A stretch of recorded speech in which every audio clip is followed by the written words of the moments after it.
Tapos nag-thank you ako ng marami. O, tandaan nyo ha, nandito kami para magpag-groom. Pero hindi ko pa rin talaga natiis at nagkuha pa ako ng mga damit ng mga aso't pusa namin. Unang gastos. And nag-dinner na rin nga pala kami guys. Ayan, medyo napadami atang na order namin. At ito na nga ang bill. Hindi ko rin nga alam kung bakit kami napadpad dito at kung bakit ako nabudol lang ganito. Pero ito guys, napabili ako ng kwentas. Naka 40% off kasi siya, so feeling ko nakamura ako.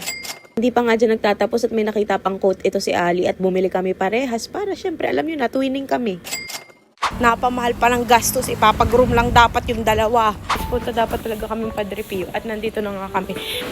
Hindi namin napansin yung oras. Masyado kaming nawili mamili. Ito talaga guys, usually ginagawa namin pa nag-SM Santo Tomas kami. Sir, pwede pa po?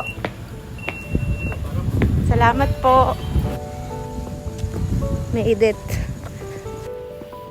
To end this vlog guys, sabi ko kay Lord, sabi ko, I prayed for solution and He showered me blessings, like so many blessings. Tapos nag-thank you ako ng marami.